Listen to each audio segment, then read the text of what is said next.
ఎప్పుడు కర్రీస్ ఏం తింటాం, అప్పుడప్పుడు ఇలా తాలింపు చేద్దాం రండి. ఈ తాలింపు పేరు గోరుచిక్కుడు తాలింపు. ఎంతో కమ్మగా, ఎంతో రుచిగా ఉంటుంది. ఫస్ట్ ఒక బౌల్లో వాటర్, గోరుచిక్కుడు, సాల్ట్ వేసి బాగా ఉడికించిన తర్వాత చల్లారాక వాటర్ అంతా పిండేసి గోరుచిక్కుడు సపరేట్ చేసుకోవాలి.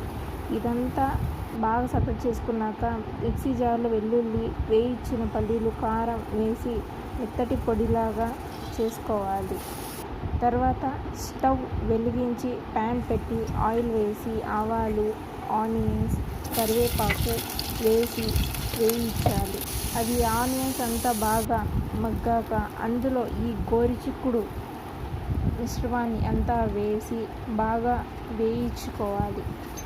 తర్వాత అందులోనే మనము రుచికి సరిపడేంత సాల్ట్, మిక్సీ పట్టుకున్న పొడి మొత్తము వేసి బాగా వేయించుకొని బాగా కలుపుకోవాలి. అంతే, మనం ఎంతో గుమ్మలాడే రుచికరమైన మన గోరుచిక్కుడు తాలింపు